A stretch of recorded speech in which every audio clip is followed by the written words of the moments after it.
Amados irmãos, sejam todos bem-vindos a mais uma aula de administração da palavra, integrado na rúbrica de Master Coach.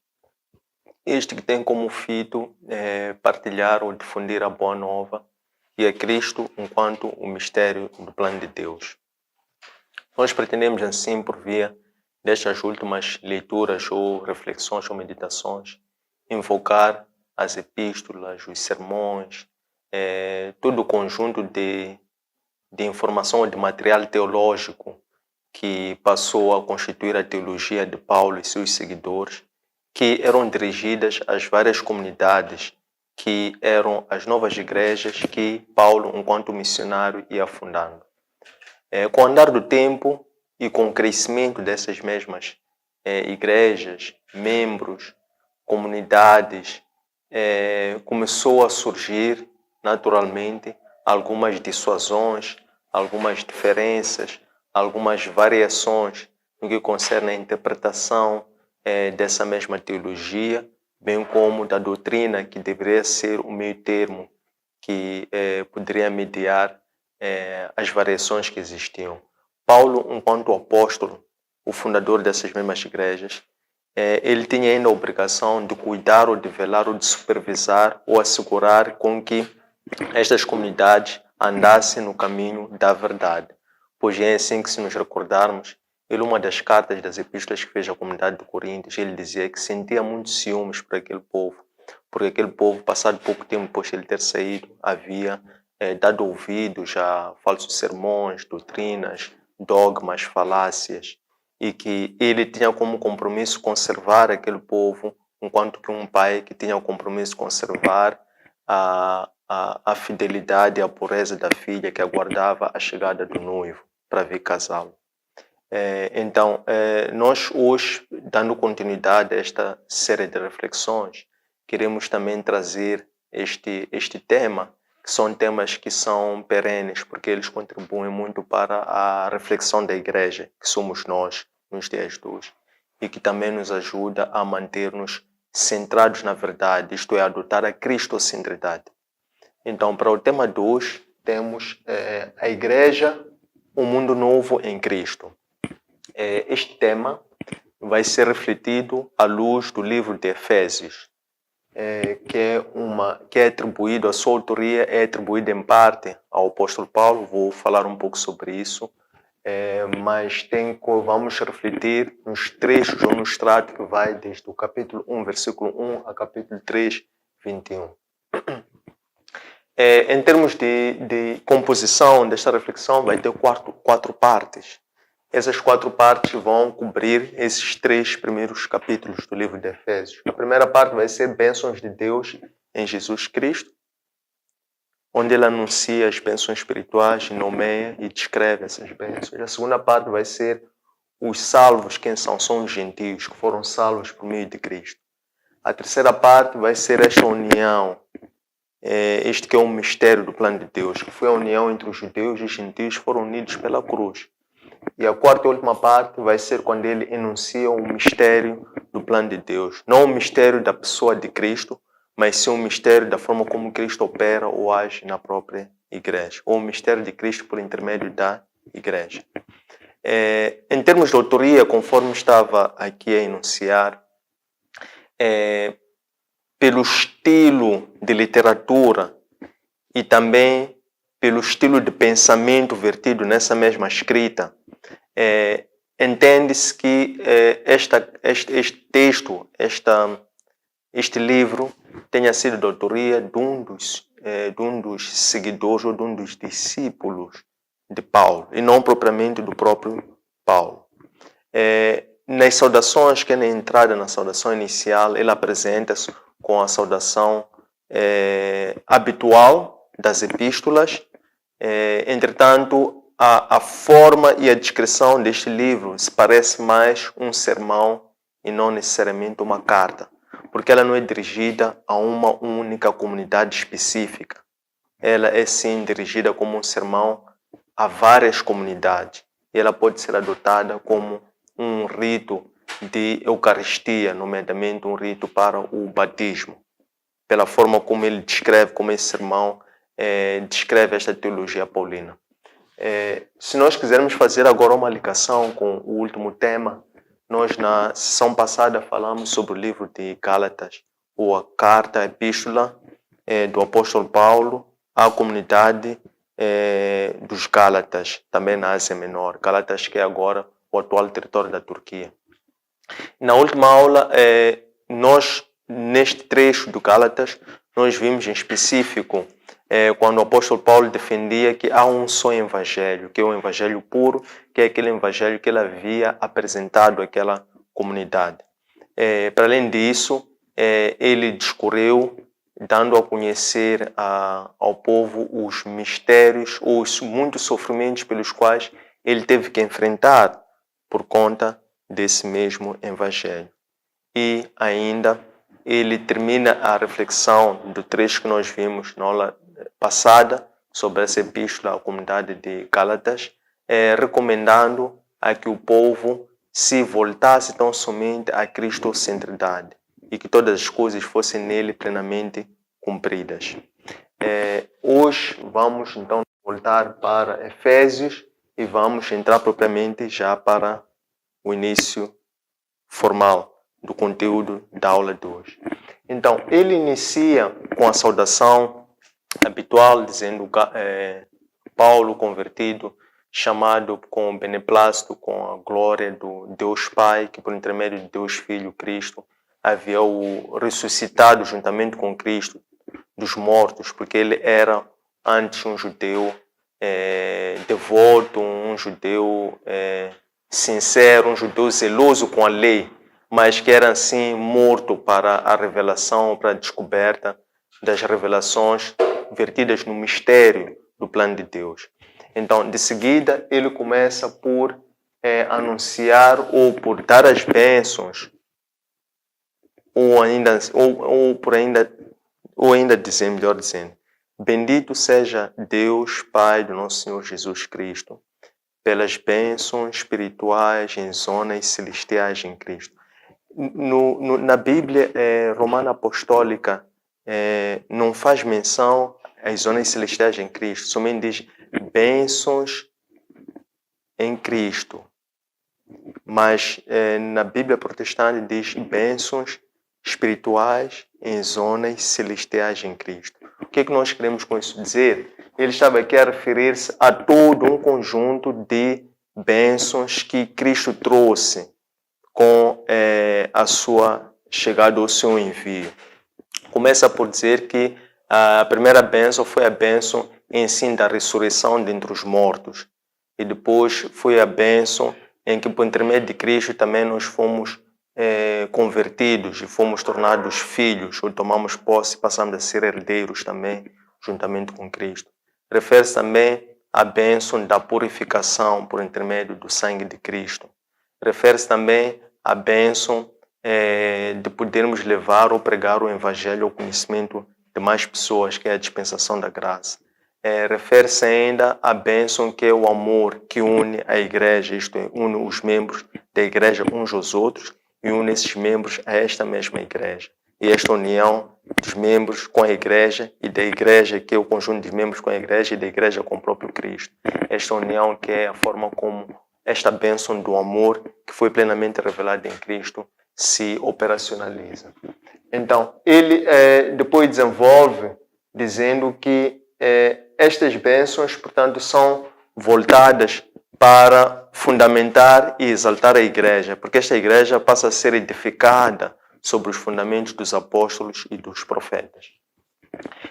Depois de seguida, ele volta-se já para os gentios em específico, quando ele diz salvos por meio de Cristo. Ele dirige-se aos gentios dizendo vós, e depois faz um contraste nesse segundo capítulo entre dois grupos de pessoas, vós e nós. Quando ele diz vós, está a referir-se aos gentios. Quando ele diz nós, está a referir-se aos judeus. Ele começa por dizer que vós, isto é, os gentios, estes foram salvos por meio de Cristo, na medida em que eles, antes de conhecerem a Cristo, antes de Cristo se manifestar na vida deles, através do ministério de Cristo, eles eram pessoas que eram do mundo, por assim dizer. Eram pessoas que estavam afastadas, estavam longe, por assim dizer, de Cristo, estavam longe da verdade. E eles também assim eram, tal como eles também, quando ele diz nós, diz que igualmente também eles eram afastados de Cristo, antes de conhecerem a salvação por intermédio de Cristo. Então, ele diz que depois termina desenvolvendo que, então, por intermédio de Cristo, estes que estavam longe foram chamados para perto, foram unificados, passaram a fazer parte de uma única, de uma mesma família, os gentios. E depois ele desenvolve mais, dizendo que isto foi feito por intermédio do amor.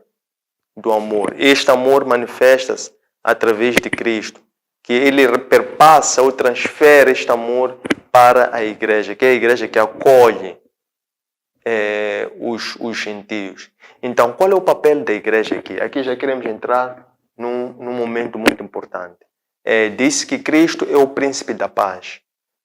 Por que ele é o príncipe da paz? Porque antes havia um muro, por assim dizer, um muro real, um muro, podemos assim dizer, mental ou abstrato, mas existia uma separação, uma vedação, que separava judeus e gentios. Então, Cristo, enquanto o príncipe, o obreiro dessa mesma paz, ele veio para demolir ou destruir esse muro que separava esses dois povos.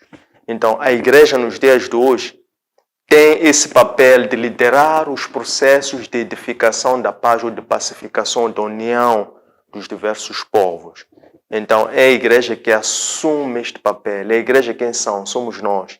Estamos a falar da igreja, estamos a falar dos membros dessa mesma igreja, que assumem o papel de receber qualquer que seja o povo, independente da origem que ele tiver, quer seja gentio, quer não seja, quer sejam os convertidos, mas devemos recebê-los com igual compaixão, tendo presente que foi o próprio Cristo que já demoliu esse muro que separa esses dois povos. Ele prossegue então desenvolvendo nesta teologia a unificação desses dois povos, dos judeus e dos gentios. Como? Ele diz por intermédio da cruz. O que é que ele quer dizer com isto? Judeus e gentios unidos pela cruz de Cristo. Ele aqui desenvolveu dizendo que antes os gentios estavam afastados da verdade. Os judeus estavam mais próximos, mas eles não se conheciam nem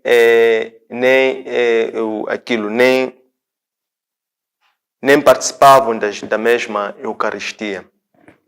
Então, Cristo, quando assume a sua missão aqui na terreno, isto é, o ministério terreno de Cristo, ele desce precisamente para apossar-se da cruz. Então, a cruz tem um elemento, tem um poder de remir, de limpar, de purificar, por intermédio do sangue de Cristo. Então, a cruz vem como elemento que faz esta unificação entre esses dois hemisférios, ou entre essas duas dimensões, horizontal, dimensão vertical.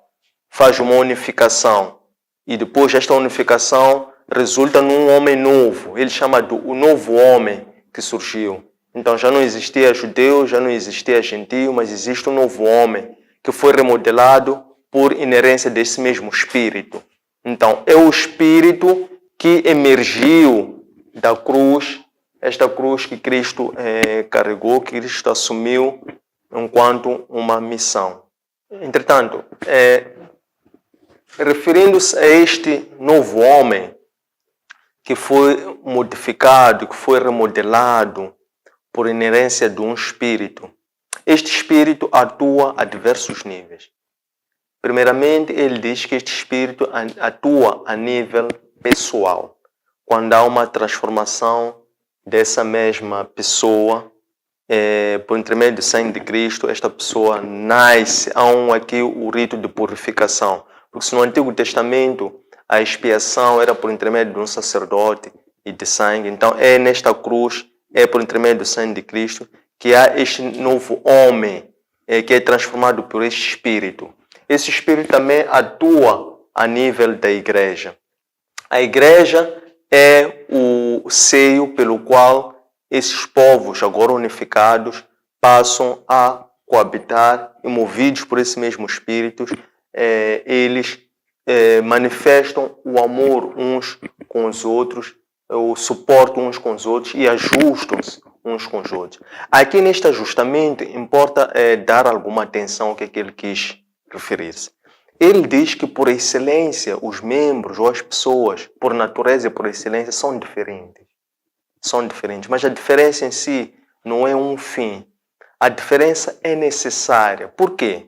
Porque as pessoas, enquanto diferentes naturezas, elas fazem parte do material de construção.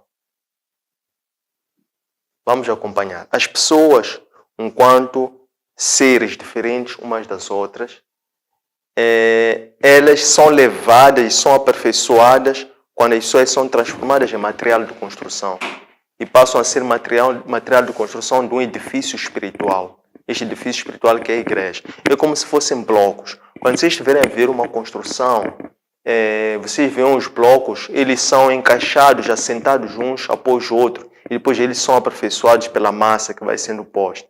Mas todos esses blocos juntos formam uma construção. Deve que entrar diversos blocos com diversos tamanhos, diversos comprimentos, diversas larguras, diversas alturas. Em alguns momentos até os mestres de obra vão partindo um ao outro, vão se ajustando. Este encaixe que faz a formação daquilo que ele chama da igreja espiritual. Então ele diz que esta igreja espiritual é o resultado das diferenças entre as pessoas que são unificadas ou aperfeiçoadas enquanto material de construção do edifício espiritual. Este edifício espiritual é a perfeição de Cristo, é o selo de Cristo. Então, é por intermédio do selo de Cristo, que é o Espírito Santo, que permite com que haja este perfeito ajustamento entre os diversos materiais, formando um único edifício, que é este edifício que, por fim, também é onde o Espírito vai habitar. Pois dizemos que o Espírito atua a nível da pessoa, o Espírito atua a nível da igreja, que é a edificação da igreja, enquanto um edifício espiritual constituído por várias pessoas. E o Espírito, por fim, também habita dentro dessa mesma igreja, que é o Espírito Santo, que habita dentro do edifício espiritual. Mas isso só ocorre quando também Cristo, que é a pedra angular. Então temos as pessoas que são argamassa, que são material de construção, são pedras vivas, mas temos o Cristo, que é a pedra angular dessa mesma construção. Então, ele pontifica como obreiro, como a pedra angular, como a cabeça dessa mesma igreja. Pois nenhum corpo tem estrutura, tem funcionalidade, tem operatividade quando ela está descabida. Isto é, quando não tem a cabeça. Então, a cabeça vem precisamente para completar essa mesma igreja. Por fim, ele revela aquilo que chama de mistério do plano de Deus. Começando por dizer que o sofrimento que ele passava, isto é, a privação da liberdade, dando a entender que nesta altura Paulo estava privado da sua liberdade. Então ele começa por dizer que ele encontra-se privado da sua liberdade pelo evangelho que ele prega aos gentios. Mas ele depois, por fim, desimputa, dizendo que não é por vós, eu não imputo estas culpas a vós, mas imputo estas culpas não como culpa, mas como glória ao próprio Deus. Ele glorifica-se pelo sofrimento que ele está a passar, que é a privação da sua liberdade, porque foi por via desse sofrimento que ele conseguiu abstrair-se e receber as mais profundas revelações do que? Do mistério do plano de Deus. Então ele diz que este mistério de Deus começou a operar primeiro nele próprio, quando ele foi convertido, quando ele foi transformado. Não por intermédio de um outro homem, mas por intermédio do próprio Deus. Essa transformação que ele sofreu, deixando de ser judeu legalista, passando a ser um judeu cristão. Então, ele neste momento, neste processo de transformação, ele recebeu a revelação desse mistério do plano de Deus, que é a revelação ao próprio Cristo. Mas ele aqui não está a manifestar ao referir-se ao mistério na pessoa de Cristo. Está a referir-se ao mistério da forma como Cristo atua a nível da igreja. É um mistério, como este mistério é operado a nível da igreja. Depois ele continua dizendo que esse mistério primeiro foi revelado a ele próprio e depois, por intermédio dessa transformação, ele aceitou esta missão e começou a pregar o evangelho aos gentios. E nessa pregação, sendo mal entendido, sofrendo perseguições, acabou por passar por vários outros sofrimentos que fizeram-lhe passar por perigos de vida. Vários momentos, várias ocasiões que ele passou por esses perigos de vida. Até que finalmente aquele mistério passasse a ser plenamente revelado nas próprias pessoas. Isto é, todas aquelas pessoas que recebem a salvação. Por fim, ele recomenda que o objetivo de revelar o mistério de Cristo, que é a salvação, é uma missão que é de todos os cristãos. Então ele diz que todos os cristãos são missionários. Missionários de quê? Duas coisas. Missionários da palavra, da verdade, e também são missionários da própria verdade impregnada nas suas próprias atitudes. Então os cristãos, enquanto missionários, levam duas coisas. Levam a palavra e levam a sua própria atitude ou forma de ser e de estar na convivência com os outros.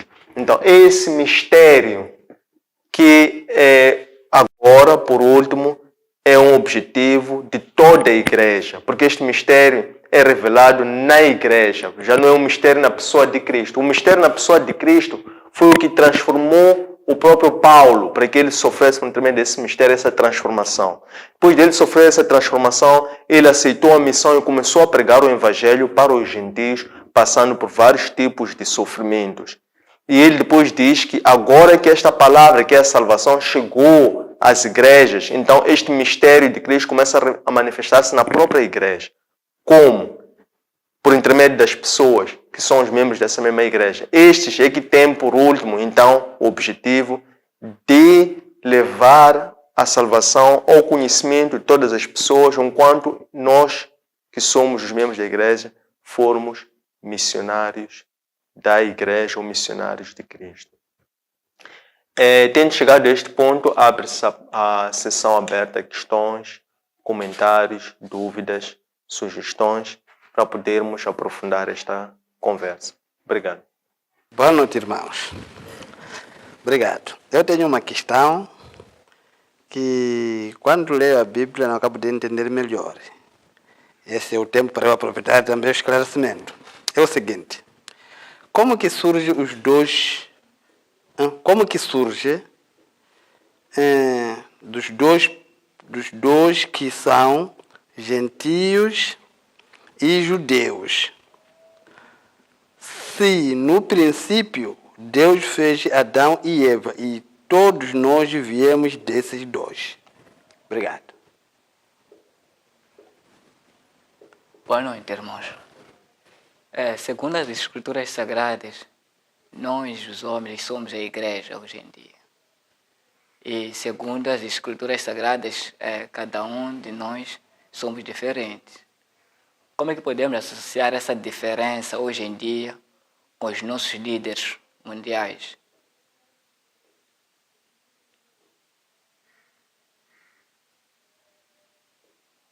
Tendo em conta as diferenças que têm existido, estou a falar dos conflitos a nível mundial, cada discórdia.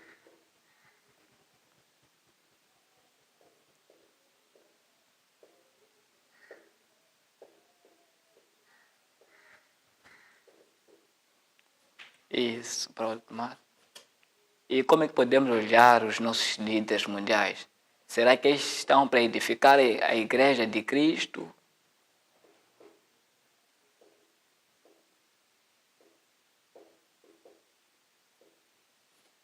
Ou estão para acumular as riquezas pessoais? Segundo as histórias bíblicas, os líderes antigamente eram associados a igrejas, ouviam os conselheiros da igreja. Como é que podemos olhar hoje a política se as igrejas ou os apóstolos são excluídos? Ou seja, hoje a política não aceita misturar-se com as igrejas.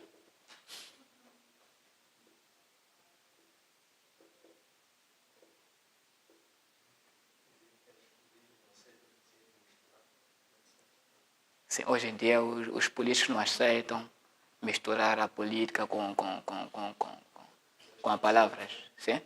Sim. Amados irmãos, saúdo-vos. E eu tenho cá comigo algumas dúvidas. A primeira foi. Desculpa, a primeira é: quem é o discípulo ou do apóstolo Paulo que escreveu o sermão do reflexo de hoje?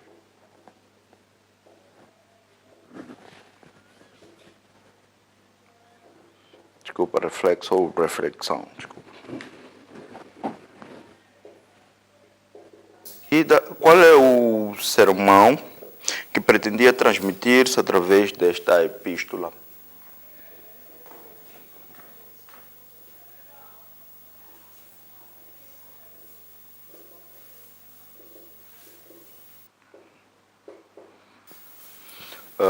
Também gostaria de perceber quais foram as bênçãos que Deus teria concedido aos antecessores de Cristo para que viessem se completar com os dons ou as bênçãos em Cristo. As bênçãos ou dons que foram transmitidos aos antecessores ou às pessoas que Deus usava para o cumprimento dos seus desejos na terra ou dos seus como é que posso dizer, das suas obras na terra. Quais foram os dons que ele havia atribuído a esses antecessores de Cristo para que viesse se aperfeiçoar com os dons em Cristo? O que é um mundo novo em Cristo? Se calhar é resumo daquilo que está como o tema de hoje. Gostaria de perceber o que é.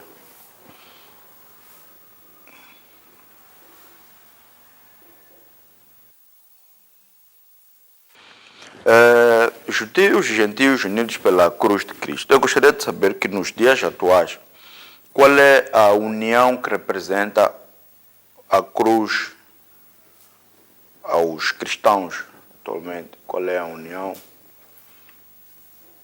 Ou a quem atualmente, atualmente a união pretende trazer essa união, não sendo só aos gentios?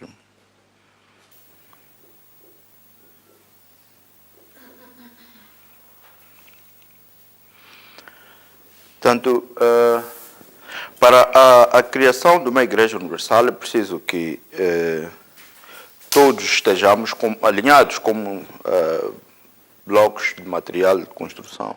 Portanto, o que eu gostaria de perceber é porque que os nossos líderes, conhecendo estes mandamentos, ou este mandamento, ou esta regra, mesmo assim, preferem não unirem-se para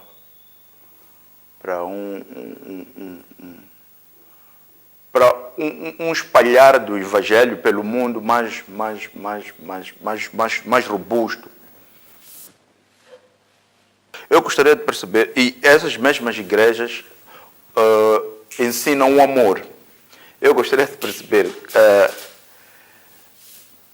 como é que é possível ensinar-se o amor e recusar-se à cristocentridade ao mesmo tempo, sendo que Cristo é o amor. Porque as igrejas dizem que não, nós não seguimos a Cristo, mas ensinamos o amor.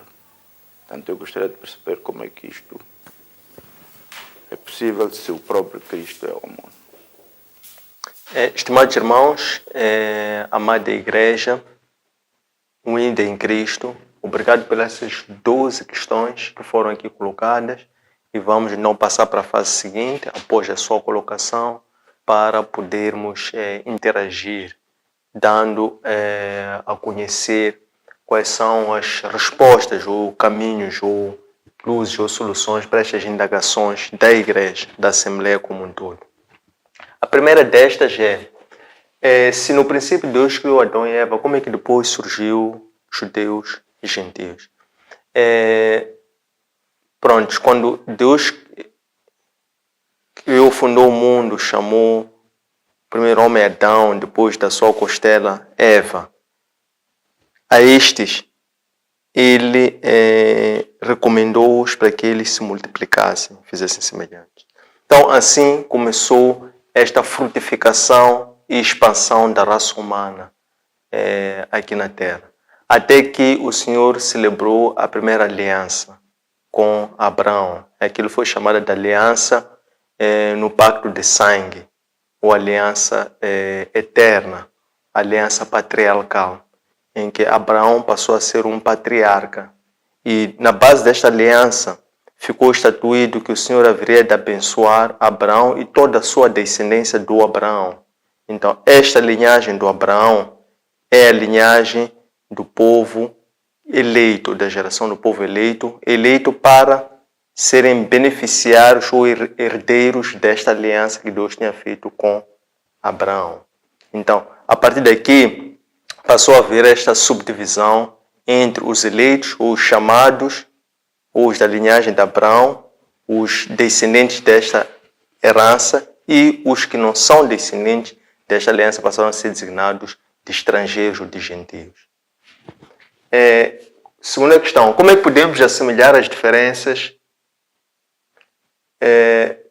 ou melhor, colocando de outra forma, se a lei canônica hoje na reflexão falou-se da necessidade de se ajustarem as pessoas, né, enquanto membros de uma igreja, e essas pessoas, há um ajustamento porque essas pessoas fazem-se material de construção de um edifício espiritual. Como é que se justifica nos dias de hoje, ou como é que se pode aplicar isso para as diferenças que existem nos dias de hoje que levam ou resultam em conflitos? Se foi bem assim que eu registrei a questão. Precisamente, aqui a intenção do apóstolo Paulo neste sermão era para chamar a solidariedade e também chamar para os altos desígnios e desejos altruístas de um propósito maior dentro de uma comunidade. Neste caso, a comunidade são os cristãos, ou que são aqueles que são unidos por uma mesma fé. Então, disse que aqui, para haver esse edifício espiritual que depois vai albergar a todos estes, então estes, cada um, tem que participar na construção desse edifício espiritual. Como? Havendo um ajustamento. Por quê? Porque cada um destes, enquanto material de construção, de edificação desse edifício, são diferentes uns dos outros. Então, havendo este ajustamento, que havendo uma tolerância, havendo um sentido de solidariedade para alcance de um propósito maior, facilmente as pessoas, olhando para esse propósito maior no foco, não ficam pregas ou presas às diferenças que existem, diferenças enquanto pessoais, porque essas diferenças são desejáveis. E é na base dessas diferenças que, orientado a uma união que tem como propósito a unificação em Cristo, porque é o mesmo Espírito, que há a construção desse edifício espiritual, que depois é este edifício espiritual que vai albergar o próprio Espírito Santo. Como é que podemos olhar para os líderes mundiais para edificar a igreja ou para os objetivos pessoais? Não sei se percebi bem, mas a questão é a forma ou a atitude dos líderes mundiais que talvez são um pouco tolerantes às diferenças. Então, a questão fundamental é que disse que as diferenças não deveriam ser a causa de divisões, quando há um espírito de convivência e de aceitação mútua dessas diferenças. É o líder que tem um papel importante, chave, para ser esta almofada, que cria essa atmosfera que é uma almofada de aceitação e de convergência de várias ideias ou várias pessoas. E é na base deste acolhimento, desta aceitação, esta abertura esta tolerância para as diferenças, que então se constrói o que é o ímpeto ou o dínamo do desenvolvimento portanto, do progresso. Porque o progresso resulta da aceitação, tolerância e transformação dessas diferenças em algo maior que beneficia mutuamente as várias pessoas. Então é daí que surge o progresso. Isso fala sobre a questão há um termo que se usa para este mindset, esta mentalidade. É uma questão de mentalidade, é uma questão de cultura também. Porque se é verdade que algumas culturas toleram as diferenças, outras culturas não toleram as diferenças. Há algumas culturas ou pessoas ou mentalidades que convivem e aceitam diferenças. Há outras culturas, pessoas ou realidades que não aceitam diferença. Que a diferença é a razão para haver divisão. Mas noutras culturas, as diferenças até contribuem para unificar mais as pessoas. Okay? Então, é o papel dos líderes quem devem ser essas almofadas que criam essa atmosfera para haver essa coexistência de pessoas. Porque também não podemos só falar de diferenças a nível de ideologia, de pensamento, de ideias, a despersonalizar essas diferenças, porque as diferenças estão nas pessoas. A partir do momento que há duas ou mais pessoas, então essas pessoas já são diferentes. Então a diferença já existe desde a criação. Ab initio, desde sempre existiu essa diferença. Então a questão que se coloca é como é que nós soubemos conviver na base das nossas diferenças. E de que forma é que isto, enquanto um ensinamento, pode nos dar uma ideia de como é que vamos lidar com as diferenças daqui para frente. Se é uma pessoa, é um líder, é uma cultura que apoia, convive, aceita as diferenças, então mais facilmente eles vão saber conviver com essas diferenças. Se não, também mais dificilmente. Como é que podemos olhar para os líderes hoje que não aceitam misturar-se com as igrejas? Se antigamente os líderes usavam a palavra para governar o povo. Prontos. Aqui, à luz da lei canônica, basicamente no Antigo Testamento, nós víamos que os primeiros líderes eclesiásticos, que eram profetas, que eram sacerdotes, que eram juízes, estes eram chamados por Deus. E Deus os chamava em função do caráter deles. E eles receberam esse chamado e assumiram enquanto uma missão para materializar o plano que Deus os confiou quando os chamou, quando os convocou para eles serem instrumentos de materialização daquele plano. E assim foi durante muito tempo. Ainda no Antigo Testamento vemos casos de alguns líderes que se desviaram da lei, que não seguiram, como diz o próprio a lei canônica, que diz que não seguiram os conselhos ou as pisadas ou os pés ou o caminho de Davi, não é? Houve muitos líderes que não teve essa postura e também conhecem-se quais foram as consequências desse afastamento. Entretanto, nos dias de hoje, a questão de trazer, aceitar, chamar a palavra para estar no centro vai muito para além, extravasa só a simples questão de pertencer a uma seita, a uma denominação ou participar em cultos.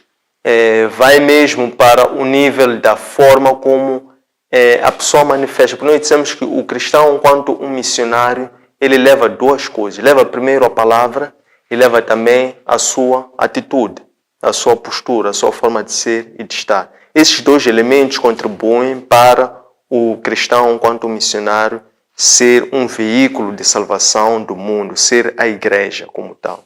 Então, este fato, quando falamos de como é que os líderes hoje podem salvaguardar, são aqueles líderes que têm a plena consciência de que eles são um instrumento de Deus, sabendo que toda autoridade no mundo serve ou deve autoridade ao próprio Deus, deve subordinação ao próprio Deus.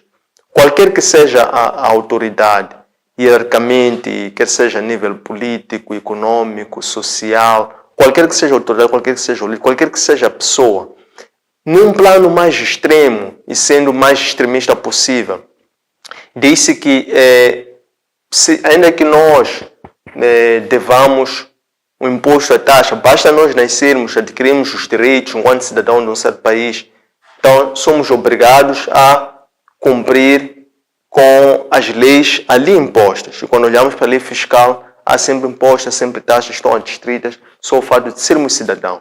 Então, ainda que nós devamos imposto, taxas a César, nós também temos uma dívida com Deus. Mas a nossa dívida com Deus é diferente da dívida que nós temos com César. Porque a dívida com César é uma dívida pecuniária, na ordem de taxas, impostos, sob o ponto de vista de política fiscal, para a materialização desta mesma política que guia ao alcance dos desígnios deste mesmo Estado da qual o cidadão faz parte. Mas estamos a falar da dívida que é eterna, que o criado tem com o seu Criador. A dívida eterna que nós, os humanos, temos com Deus. Todos nós, sendo líderes, revestidos de algum poder reconhecível por outro alguém ou não, mas nós temos que sempre ter a consciência que nós devemos toda a nossa vida a Deus. Por quê? Porque Ele é o nosso Criador. Quem é o discípulo do apóstolo Paulo, que foi autor do livro de Efésios?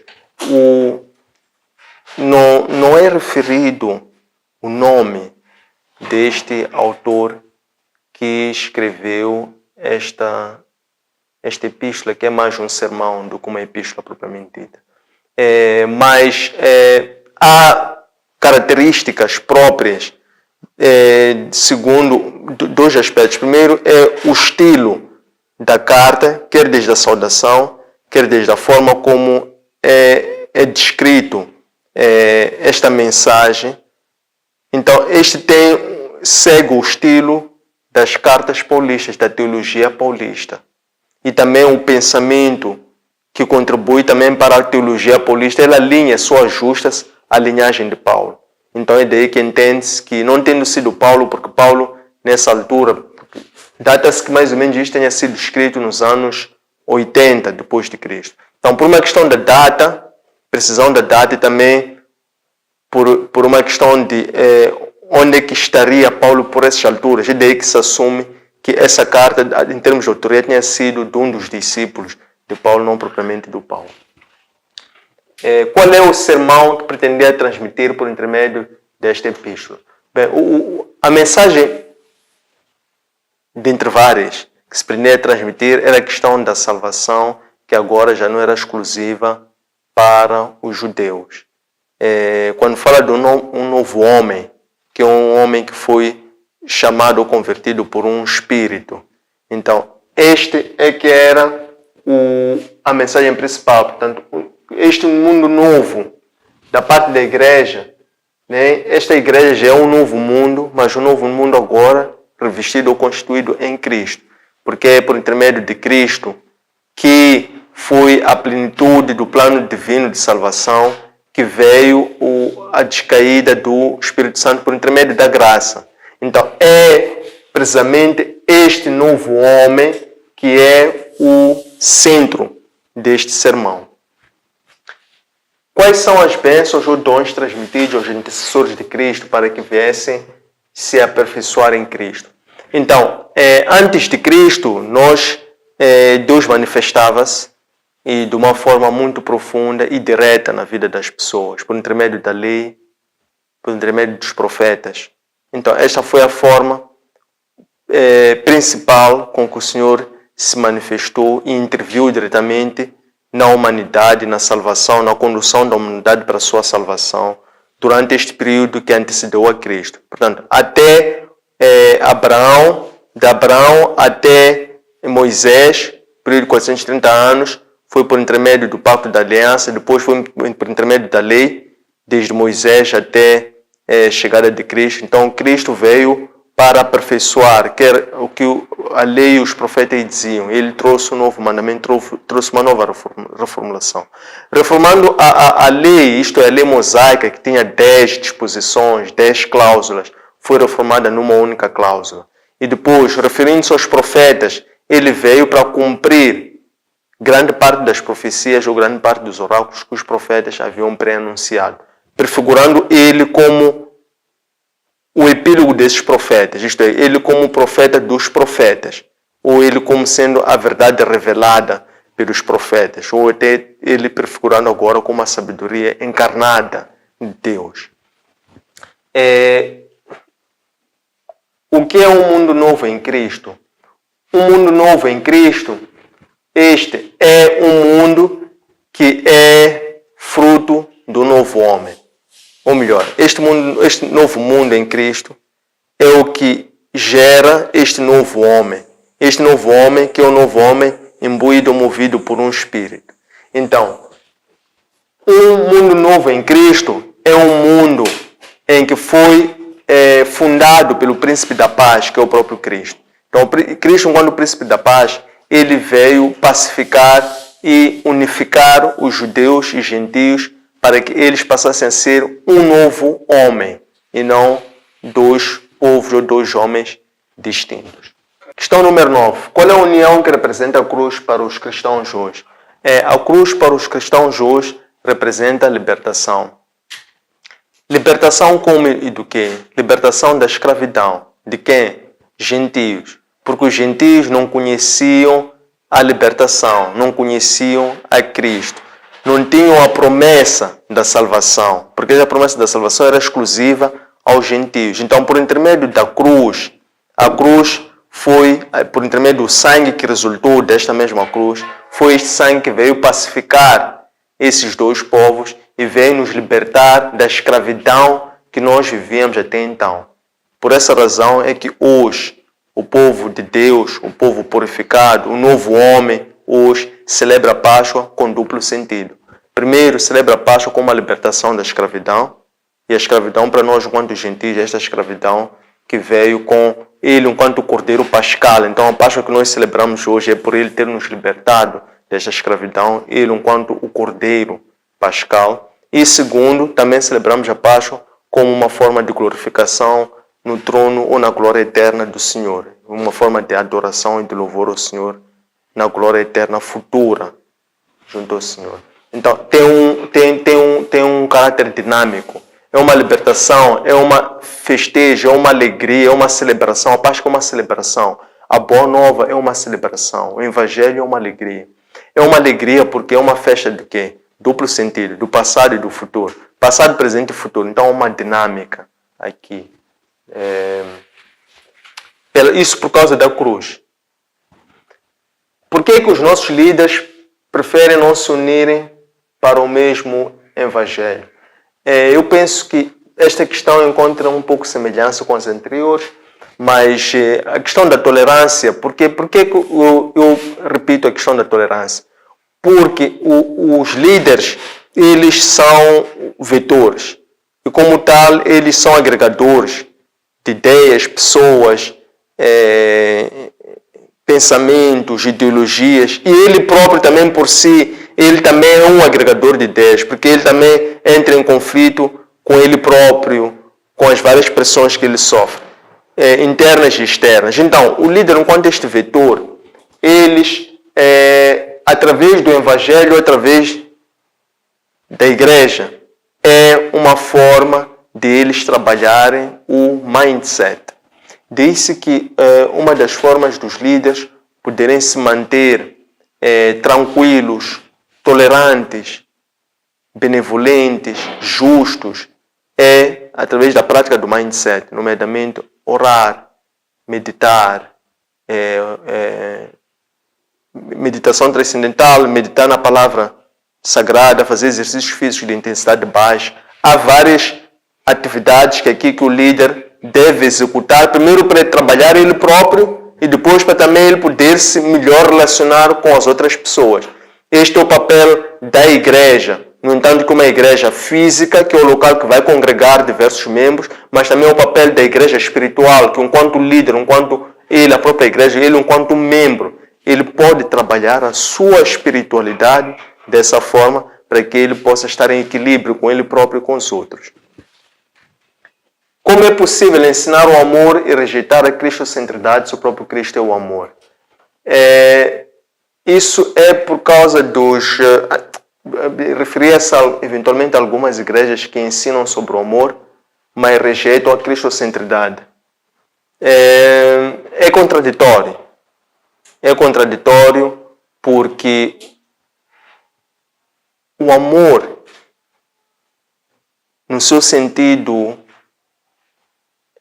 profundo, isto é, o amor, enquanto designação, foi aperfeiçoado em Cristo.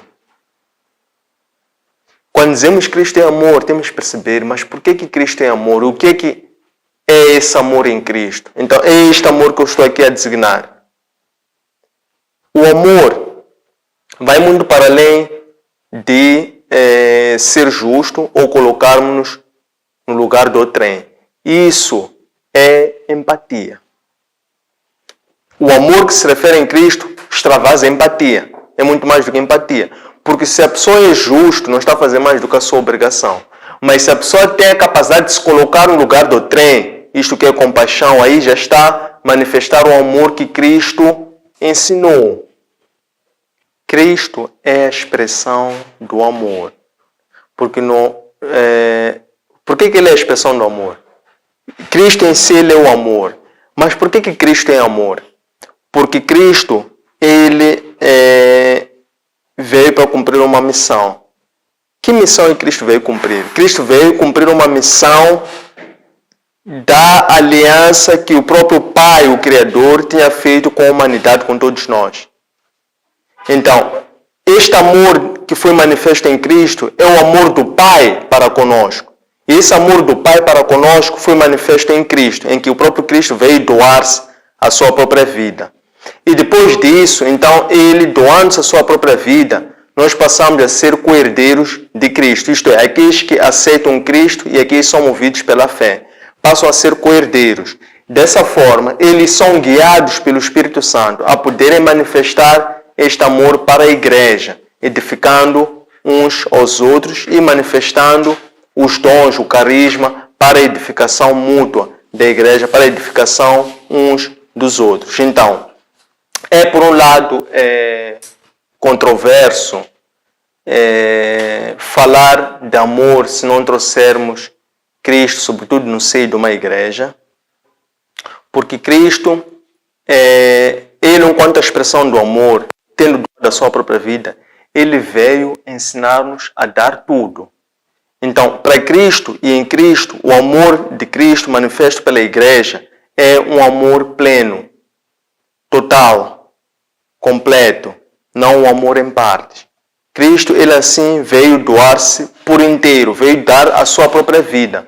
Por isso é que ele continua à procura nos dias de hoje de verdadeiros adoradores, que são também pessoas que se entregam em espírito e em verdade. O que são pessoas que se entregam em espírito e em verdade? São aquelas pessoas que também entregam-se ao Senhor sem hesitação e sem contemplação e sem esperar nada em troca. É a tal misericórdia, porque Ele se manifesta manifestando a sua misericórdia em nós, que nos levou ao pleno conhecimento e à salvação por intermédio da graça. Então, essa graça é que é a manifestação do amor, e esse mesmo amor que nós também, enquanto a igreja, devemos manifestar na vida e na convivência diária com o próximo, através deste amor que é o novo mandamento em Cristo. Então, o amor que é veiculado, apregoado na igreja, tendo Cristo no centro, é um amor que é pleno, é um amor que é completo, é um amor que não tem partes, ou não tem condições, por assim dizer. Não tem condições. Ele se deu-se todo, também ele espera que nós demos-nos todo para ele. Muito para além de presença, de assiduidade, de cumprir propósitos, votos, muito para além disso. É entregar-se por inteiro, sem contemplação. E também na mesma energia do amor que ele manifestou para conosco, que é designado o amor ágape. Então, há várias formas de amor, mas a expressão mais extrema do amor foi manifesta em Cristo, que é o amor ágape. Então, estamos a falar desse mesmo amor, esse amor que é veiculado nas igrejas. Por quê? Porque o cristão é um obreiro da paz. Por que o cristão é um obreiro da paz? Porque Cristo é o príncipe da paz. Então, essa paz, ela é só verdadeira, sincera e efetiva quando é uma paz voltada para o amor, para pacificar verdadeiramente e definitivamente as pessoas, e não para simplesmente agradar somente uma das partes ou para alcançar meios objetivos. Qual é a barreira que foi quebrada para a instauração do mundo novo em Cristo? A barreira foi quebrada, referia-se aqui no Evangelho, no texto de Efésios, dizia-se um muro, né? Então, destruiu-se um muro que separava, um muro enquanto uma barreira imaginária, uma linha imaginária que separava esses dois povos. Então, o Senhor veio para quebrar esta barreira que separava entre esses dois povos. Então, qual é essa barreira que foi quebrada? A barreira que foi quebrada era que antes existiam judeus, existiam gentios. E para Cristo e para os homens existia essa distinção. Mas, com Cristo, ele veio precisamente para salvar os perdidos. Cristo não veio para os salvos. Cristo não veio somente para os judeus. Cristo veio precisamente para os gentios. Então, ele quando desce para salvar os gentios, para anunciar a boa nova, que é esta quebra, esta destruição deste muro que separava esses dois povos. Então, ele depois confia a missão de pregar o evangelho aos gentios ao apóstolo Paulo. Então, é esta revelação que ele subiu para Jerusalém para ir revelar aos apóstolos mais antigos. E depois eles acabaram por aceitar e concordar, e através do aperto de mão direita, que existia uma coordenação, uma cooperação entre essas duas missões, porque elas concorriam para o mesmo fim. Então, aqui, a barreira que foi quebrada era que a boa nova, até se pudermos dizer, porque é só boa nova com Cristo. Então, se pudermos dizer, a salvação até antes de Cristo era exclusiva a um único povo. Então, o objetivo de Cristo, quebrando-se esta barreira, era precisamente para tornar acessível a salvação para todos, tornando ou criando um novo homem, que é este que haveria de surgir agora como um povo unificado, como uma igreja universal, por assim dizer. Tendo chegado a esta parte, encontrem disponível esta lição de Master Coach na nossa plataforma Facebook, Antônio Sendi traz de baixo oficial, no nosso canal YouTube, Antônio Sendi traz de baixo LDA, e no nosso aplicativo Eloapp. Um abraço de luz e até breve.